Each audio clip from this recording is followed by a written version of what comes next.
Now, more than ever, we need to focus on stories of strength, courage, and unity. Welcome to COVID Talks, a series dedicated to promoting positive conversations during uncertain times. Good evening, everyone, and welcome to tonight's 28th edition of COVID Talks, Positive Conversations During Uncertain Times. My name is Anthony Rapp of PR Cision LLC, and I'll be your host for the evening.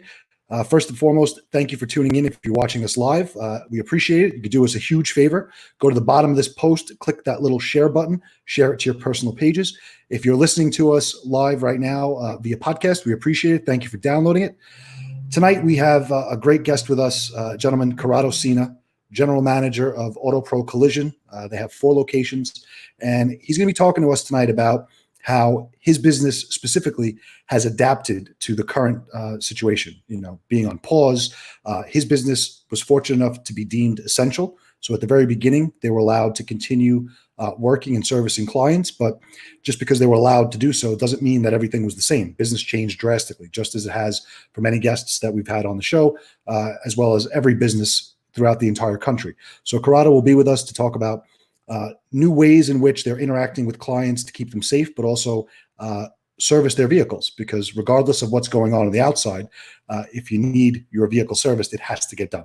And Auto Pro has stepped up their game in pretty much every way to include technology and a lot of cool stuff that they're going to talk about to get your car fixed safely for both you and their staff. Before we get into our conversation with Corrado, we're going to open up, as we do each night, with our positive headlines of the day. So first up, a positive news headline coming today from the Staten Island Advance. So today is the lowest 24-hour uptick in new coronavirus cases and deaths on Staten Island in 6 weeks. So even though the word death is there and it sounds morbid, the reality is that, as we've been saying, and as we've been fortunate enough to say the past couple episodes, it seems like we're coming out of it. It seems like the worst may be behind us. So again, just a positive note, 24 hours, the lowest uptick. Hopefully this trend continues, and hopefully we continue to see the numbers decrease as well as the number of people recovering increase. All right. And great news for Staten Island, local restaurant, Clinton Hall Beer Garden, is still continuing to plan and develop and build out so that they can open up in the summer. So looking forward to that. Clinton Hall is going to be located at the famous Empire Outlets here on Staten Island, and they're full steam ahead. Whenever the quarantine is lifted, whenever the pause is lifted, whenever life returns to normal, looking forward to checking out Clinton Hall at Empire Outlets and being outside in that beautiful patio. Take a look at that. And our last positive news headline of the day, Tunnels to Tower Foundation, Staten Island organization. They're pretty much the fabric of Staten Island. They're always there. They're always doing something positive. What they've done is they've created a new campaign in conjunction with America's artist, famous artist, fortunate enough to be a friend of mine, Mr. Scott Lebedo. And what they're doing is, if you visit their website right now, they've created a special series of artwork paintings created by Scott Lebedo, saluting our heroes. So if you look, you see, police, firemen, and you have nurse, and you have a doctor. So the definition of hero has very much so changed during the course of the coronavirus. And quite frankly, I think it's changed for the good. So I invite you to go visit the Tunnel to Towers Foundation's website, check it out, pick up a copy of the limited edition artwork. All the money raised is going to go directly into the Tunnel to Towers COVID-19 Relief Fund. So go there. You'll have a piece of history, a great piece of artwork by our friend Scott Lebedo, and you'll also be helping our first responders and people out there on the front line. All right, and a quick PSA. So how could you stay in touch with us? How do you know what's going on? Follow us on Facebook at COVID Talk. We invite you to check out our website, covid-talks.com. We have all previous episodes as well as future episodes and upcoming guests are housed on our website. We definitely encourage you to go to our YouTube channel and click the subscribe button. That's at COVID Talks. And if you're listening to us on our podcast, we truly appreciate it. But you can check us out.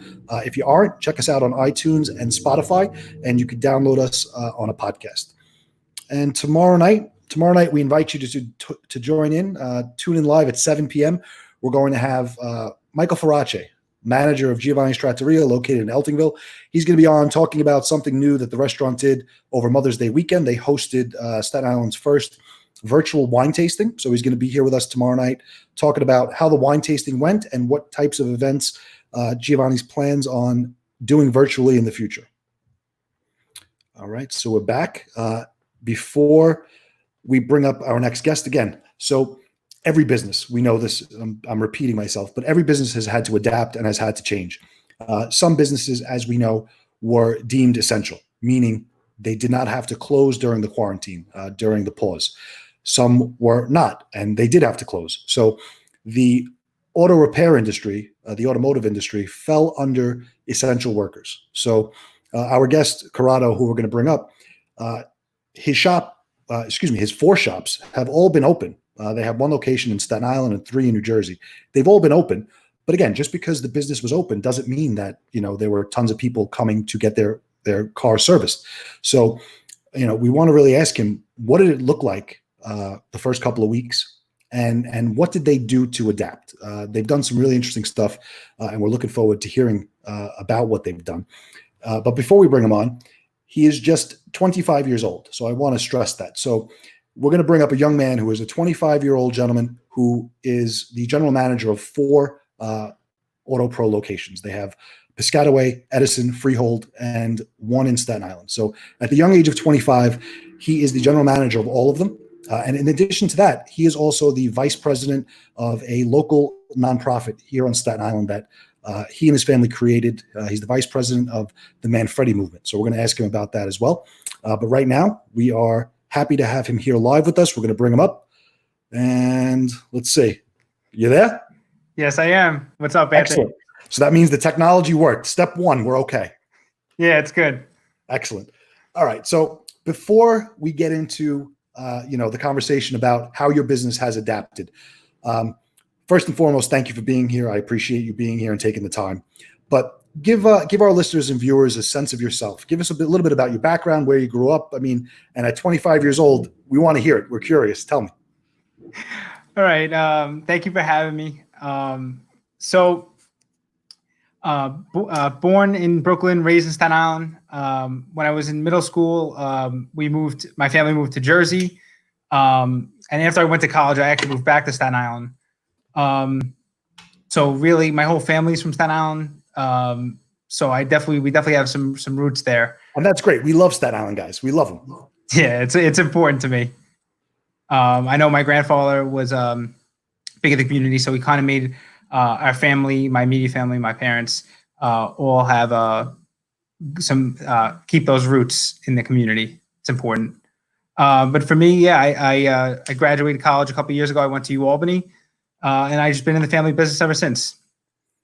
And that's great. And obviously you've been doing a good job, because we're going to talk about it, but you've expanded from 1 location to 4, and you've implemented some new technology. I like to think that the new technology came from you, because you're young and you're spearheading the initiative. So the young mind is leading to the technology and the advances that we'll talk about. But before we get there, you mentioned something that's very important. So you mentioned your grandfather. So tell us a little bit about your grandfather, because here on Staten Island, the Manfredi name is synonymous with legend. In our community, your grandfather did so much, from philanthropy to local charity work and just everything in between. So tell us a little bit about, the story of your grandfather, and also tell us about the Manfredi movement, which you're the vice president of, the nonprofit in his name.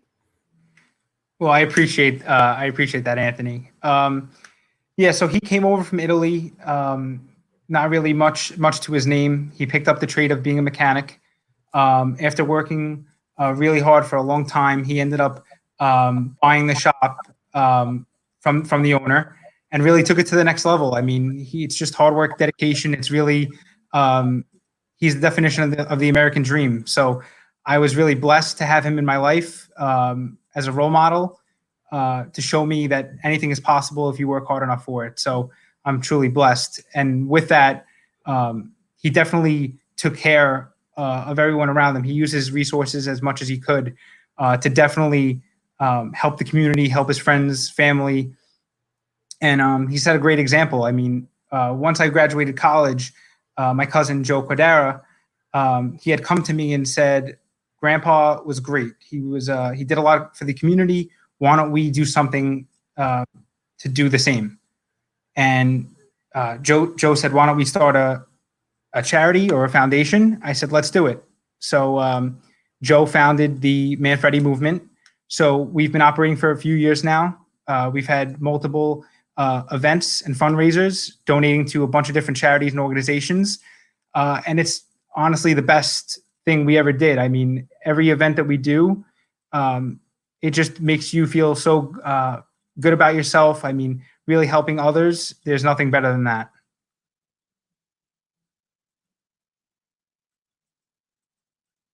We're also going to post the website in the comment section so that people can check it out. But what's the mission of the Manfredi movement? So I'm scrolling through so that the viewers can see it. I'm going to post the link as well so they can go visit it and support the nonprofit. But give me some examples of stuff that you've done. I know personally you've done great work with children around the holidays, but what are some of the other initiatives you've worked on? So we pivoted a few times because now that we're in the 501c3 application phase, they want you to be really specific. So in the beginning, we were raising money for different organizations in Staten Island, whether we had a bowling fundraiser, we had a Painting with a Twist fundraiser, we raised money for Michael's Cause, Special Olympics, other organizations like that. But as we continue to go on, they want it to be a little bit more refined of a mission. So we're talking about taking things to the next level and kind of mentoring and working with the youth. We want to do as much as we can and provide that guidance and mentorship because some people aren't as fortunate as we were to have that in our lives. So I think it definitely I'm looking forward to doing that for the youth of Staten Island as well as others. Perfect. So we just posted that comment we posted the link in the comment section, I should say. So we invite anybody to who's watching right now, click that link, take a look at the great work that they're doing. And that's an amazing thing that you did in honor of your grandfather. And like I said, anyone who is watching or listening right now, or is going to watch or listen, knows the name. If you've been on Staten Island, you know the great work that he's done. So that's an amazing tribute to you and to your family that you and your cousin took it upon yourselves to start the foundation. So great work. I want to pull it back now, and I want to focus more on AutoPro. So tell us about the family business. Tell us how you've grown from 1 to 4 shops. And quite frankly, tell us how you have spearheaded this at the young age that you are, because I'm interested. I love that story. I love that you're so young and here you are running multiple locations across state lines. So tell us about the family business, how you got involved, and how you've transformed it over the past few years. So growing up, I always worked there, summers or vacation, spring breaks, any chance I had. Me, my brothers, we were all in the business. My father started off in 1994 in Staten Island. So he was running my grandfather's dealerships. He was managing the dealerships. So my grandfather needed a shop. So my father saw the opportunity, and that's really how we got his start. He took the initiative, and AutoPro Collision was born. From then, he kind of just wrote it out in Staten Island. And in 2014, that is when he went out and acquired the shop in Edison, New Jersey, which took off. He really gave it a beautiful facelift. The place is gorgeous. But that after that, I mean, he kept going. 2017, we acquired Freehold, New Jersey, and just last August, 2019, we acquired the latest shop in Piscataway, New Jersey. So shout out to Dad, right? Let's give him a little credit. Yeah, he had the vision. So he's killing it. He definitely had the vision. So it's all about. But he also had the intelligence to put you at the head of it. So talk a little bit about what it's like, day-to-day operations, and let's talk pre-COVID, right? Because we'll get to the other stuff. But let's talk pre-COVID. What's a day in the life of Corrado managing 4 shops in multiple states? How do you do that? A lot of miles. My car has a lot of miles. But it's fun. It's something I'm really passionate about. I love doing it. I love dealing with people. The service industry, I love it no matter what it is. I mean, even when my family, we go to dinner, my brothers, my sister, my parents, my father, they all love dealing with people. So even when we go into a business that's not ours, we just love experiencing service, and we love good service. So So let's talk about the service, because I'll be the first to admit, and I said this to you when we were in the green room and you laughed, but to me, and again, just my opinion, to me, having to go to the repair shop is like having to go to the dentist, right? Like, you don't want to go. No one's ever like, yeah, I'm going to get up and go take my crumbled up claw to get fixed. The same way when your tooth is hurting, you're not like, yeah, I can't wait to go get a root canal, right? So no one's happy to see you. Right. But every shop offers different services. So what do you guys specialize in? What does the Auto Pro family of business specialize in as far as repairs, paint, body? What do you guys do? So we really do it all. I mean, we do just the regular standard body work, painting. We do wheel repair, glass replacements, wheel alignment, anything mechanical in that way. We do aluminum repairs, frame repair. I mean, we really touch upon it all, to be honest. So we could say it's a one-stop shop. It's fair to say that? Yes, it is. Perfect. Now, what I find interesting and what I want you to answer, because I'm an outsider looking in, so it sounds great, but I'm sure there's more to it. So you are Staten Island's only Tesla certified shop, and anyone who lives on Staten Island, you know there's a lot of Teslas driving around. But explain to me, what does that mean, certified? And does that mean if I don't have a Tesla because I can't afford one, but if I had a Tesla and I brought it somewhere else, what does that mean to go to a certified shop? Explain the difference. So with that particular vehicle, it requires that certification to do the repairs on the car. You can take it somewhere else, but it's not really recommended for the light body work because there is a lot of detail and training that goes into repairing those vehicles. But when you get into the parts ordering, let's say if you need a door or a fender, those parts would be restricted to non-certified shops. So you can't order them unless you are a Tesla certified shop. So I'm going to compare this to what I do know. I know a little bit about watches. So it's like buying a pre-owned Rolex versus going to go see our friend Jerry Amorosi at the Rolex shop in the mall, right? That's the difference? Yes, you can. You have to be Tesla certified to order about 95% of the parts. Some of the parts they do sell, but for the most part, you have to be Tesla certified to work on the vehicles. And obviously you're warrantying your work because you're a certified dealer. Yes.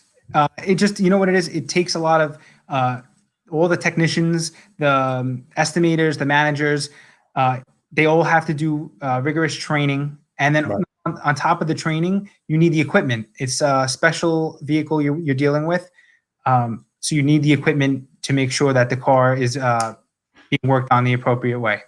So for anyone watching or listening, because I know some of you have a Tesla and I wish I had one and I don't, but for those of you who have a Tesla, if you have an issue, the only place you can go is to AutoPro. If you do not, it's just not going to be good. So just go to AutoPro, do the right thing.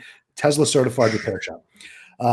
So Corrado, we're going to shift gears a little bit. I want to start talking about things you've done to adapt. So I mentioned this at the opening, but again, you were, and I say fortunate, but you and I both know that's not the right term, but fortunate in that when the pause was put in place and when this whole thing came down, your industry was deemed essential, which means you were allowed to remain open. But describe to me, what did that mean? Because I'm sure there weren't people lining up to get their cars fixed in the midst of this. So what did that look like the first couple of weeks? Even though you were deemed essential, how did you deal with that? And what were you doing? Well, at first, we really didn't know what to think because they were changing that word every hour, it seemed like. I remember the first day that they made that announcement, we weren't listed. And then the next hour we were listed. So it kind of threw me for a loop. We weren't really sure what we were going to do. I know a lot of my employees were nervous. They weren't sure what was going to happen. I wasn't sure what was going to happen. But in the beginning, it was definitely quiet. Not many people wanted to go out. They were really nervous of what this could eventually turn into. We weren't really sure. But we tried to definitely make an action plan and really think of what we could do to kind of make everybody feel comfortable. So that's what I'm excited about. So the first couple of weeks, it is what it is. And again, everyone, including myself, admittedly, you're staying in, you're doing the right thing. You're seeing this stuff. You don't know what it is. And you're right. They change the information every hour. Even today, there's still information that changes. But You saw this, you realized that, hey, we're open. And how many employees do you have? Because you have 4 locations. So you're responsible for a lot of people. Yeah, there's about 70 employees. So even more so, even for you, more so than most, you're responsible for 70 employees who now, even though we're open for business, technically, there's still nothing coming in the door. Now, I know you've come up with a couple of different ways that you keep both your clients safe and your workers safe and your technicians safe, but you're also making it easier. So talk about a couple of things. I know you've done texting. I know you have online estimate forms. What are some of these technologies? We're going to put them in the comment section, but go through them one by one so that we can learn about them. So I guess you mentioned the texting, so we'll do that. We'll talk about that. So you could text the number that Anthony's going to post, and you could submit an online form that sends us photos so we can get your vehicle information and send you an estimate that way, as well as an email from our website where you take photos and send the vehicle information, and we could look at those photos and write the estimate based on the photos. Hopefully it's something that we could see. If it needs a deeper look, then we may ask you to bring it in, which leads to the second phase where if you do need to come in for repair or for an estimate and you don't feel comfortable coming by the shop, we offer free towing. So we will tow your vehicle from your house to the shop, and that's if you want us to look at the car, if you want us to repair the car, and then that's even after we're done with the vehicle. If you want us to deliver the car to your house, we could do that as well, free of charge to the customer. So basically, I could stay home, walk outside. Let's just make believe my wife's car had an issue, because sometimes it does. Take some photos, text a word, sit in my house, have a cup of coffee. You'll get back to me and tell me what it looks like, what needs to be done, what it's going to cost. And then if I say, yeah, you know what, let's get this done, you're going to come to my house for free, pick it up, repair it, bring it back to me for free. And I don't have to see, touch, totally contactless, correct? Yeah, you don't have to walk outside your house at all. You could just leave, even if you want to, you don't want to see me at all, you could leave the car and you leave the key in the car. That works too. And now, is this something, so I've asked everyone on the show, because everyone, and again, this is an amazing example of how you're adapting. A lot of businesses, all businesses are adapting, but some businesses have said that technology and things that they're implementing now, they're going to act like a Band-Aid. So it's just something they're doing now to sort of get through. But do you see this as a viable way? I mean, I know right now, if the world was great and life was normal and someone said to me, I'd get my car fixed by sending a text message, I'm in. Is this something you're going to continue to do, or is it temporary? Yeah, I mean, I don't see why we would stop. I mean, at this point, the world keeps evolving and convenience becomes very important to people. I think this is probably the most convenient thing out there as far as not being able to move from your house and get your car fixed, or even just to get an estimate. I definitely think we should keep this. And I know my father's interested, because at this point, it makes everybody feel comfortable. It's what my employees are comfortable, the customers are comfortable. At this point, it's a win-win. And now, you shared an interesting story with me before, so I want to bring it up because I thought it was great. So the reality is that technology is great, but there are still some folks, and it's okay, that aren't adept at using it, right? Let's just call it what it is. Sometimes grandma, grandpa, they can't, and it's okay, because you know what? It's not their thing. So tell me the story. You had an older woman who reached out, and what was that? What happened? What did you do? So, so I had an older woman call my location in Staten Island, New York. She wanted an estimate. So we told her that she could send us the link for the estimate, or she could just email us photos, whatever was easier for her. She wasn't like Mike Bloomfield from Techie. She wasn't like the whole. No one's like Mike Bloomfield from Techie. Mike is the best. She wasn't really tech savvy. So what I had us do was my manager from that location actually drove out to her house, and he met with the lady. He assessed the damage. He actually saw that it might have been more than what she was willing to kind of pay, because it was more damage than she thought. So he took the photos, went back to the shop, wrote the estimate, notified her of the damage. So that at that point, she just put a claim through, So we towed her vehicle from her house for free to the shop, and we're actually almost done fixing it. The car was just assembled today, so we'll detail it tomorrow. And that lady's got to be exceptionally happy. And believe me, there's no amount of marketing you could do that is going to be more valuable than that woman telling everyone she knows that this handsome young guy came to the house, picked up the car, took it, brought it back, and it was fixed. So that's really an amazing thing that you're able to do this and leverage the technologies like text messaging, the instant online estimate form, the website. I don't know a lot of auto shops doing that. So that's a credit to you. Now, I want to just shift gears slightly. So just a little bit, because last week, and we're going to focus on giving again, because it seems to be a theme that runs in the Cina family. So last week, I know that the Auto Pro family as a group, all 4 locations, got together. You banded with 2 nonprofits who we'll have you discuss, because last Tuesday was what was called Giving Tuesday Now. And that was basically a jumping point for the traditional Giving Tuesday, which is held for nonprofits worldwide. But the organization that puts that event together basically moved it up to May because there obviously is a serious need right now with the coronavirus. So tell us a little bit about that campaign, Drive to End Hunger. So we wanted to pick 2 organizations, one being in Staten Island, New York, to serve that community, and the other organization being in New Jersey to fulfill the other 3 locations that are in New Jersey, because I felt that every one of our customers' communities should benefit. So the organization Staten Island, the Drive to End Hunger, Meals on Wheels, which is an organization that is now raising money to bring food to the elderly, which is amazing. And it's so funny because my grandmother is actually, she had a conversation with my mother, and she said, because my grandfather has been in the hospital for over a month now fighting with this virus.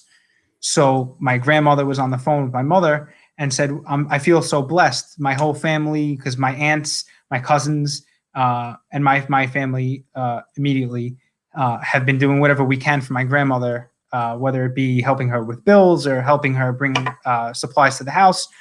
She said, I feel so blessed. I feel like the other people in my situation out there, they may not have family like mine. Right. So it just so happened that we had already started the campaign, so we had let her know that we are looking out for the other people like her in her situation. So I love that. And now that was, so Meals on Wheels was Staten Island. And then I'm looking at the screenshot because we have it up here for folks to look at. And we also posted it in the comments. Talk to me about, you have 3 locations in Jersey. So you selected a different organization. What's the affiliation with them and what do they do? So Fulfill is a food bank in New Jersey. I think it's formerly the Food Bank of Monmouth County. They do something similar, but it's not restricted to the elderly. It's people of all ages where they're raising money and they are donating food to people in need. Again, it's great. And that's including children, middle-aged, elderly, and they're donating millions of meals a year. So we're just looking to contribute in any way we can. Awesome. So we have the release here, and we also posted it in the comments. So we encourage anyone who's interested in donating to the campaign. You can click the link, and you have an option. You could choose either organization to donate to, and I think you guys are doing pretty well. How much have you raised so far for these campaigns? So we raised a couple $1,000s already. We're actually halfway through our goal. We set a goal of $5,000 per campaign, and we're about halfway there. So and it's only been a week. Good for you. Listen, doing great things. Yeah, I'm actually really looking forward to it. I know we could beat that goal and more to help as many people as we can. All right. So right now, Corrado, this is the point where I'm going to interrupt you, and I apologize, but I want to do our COVID Talks Hero of the Day. It's something that we do each night here on the show. But this is also the time where I invite anyone who is watching us live right now to use the comment section. And if you have a question for Corrado, anything business related or anything related to the nonprofits or the campaigns that Auto Pro is involved in and running, now's the time to ask the question. We'll bring it up and we'll have Corrado answer it. But in the meantime, we're going to introduce tonight's COVID Hero of the Day. And for those of you who watched and tuned in last night, There's no way this gentleman could not have been our COVID Talks hero of the day. So last night we were fortunate enough to have my good friend, a very prominent business owner, Anthony Girardi, co-owner of Partners in Sound, board member of the Carl V. Beanie Memorial Fund, here with us last night with his wife, Nicole. And he told us the story of how he was diagnosed with COVID-19 about a month ago, how he spent 6 days in the hospital under doctor's care, how he was released and then readmitted back into the hospital because they needed to treat him again. And he also, at the end of the show, said, the world needs to open up. I've lived through it, and we can all get through it. And after everything he had gone through, had nothing but a positive outlook on the future. So shout out to Anthony Girardi and his family. We're blessed and thankful that you were able to overcome the virus. We're so proud of you. And we know, as you said last night, we know that the world is going to open up again. And thank you for the inspirational conversation last night. I know that we were looking at the numbers and we had over 175 people watching it, which was one of the highest viewed shows live that we've had since we began. So I know your message touched a lot of people. And I thank you for being with us. So shout out to Anthony Girardi. All right, so Corrado, we're back. This is the part that gets me nervous because we can go two ways here. I'm going to pull up the comments. We could have people making fun of me, or we could actually have something that makes sense. So we're going to scroll through the comments. I'm going to see what we've got. Let's shout out to Joe Cadera. There he is, co-founder, correct, of the Manfredi movement with you. Let's see. So I'm looking, and it's okay if we don't have a question. It's not a bad thing. So don't feel bad that we don't have any questions. Ironically, we have something that's funny. So shout out to Frank Rapp, my nephew, who posted the comment like a dead battery or something, because a couple days ago, my wife called me, and it was the first time she was going to go out since, I think, January. And of course, she went to turn the car on and didn't start. Her battery was dead. Now, I'm not a car guy. I'm not. But I said to her, it's a leased Infinity truck. It has to work.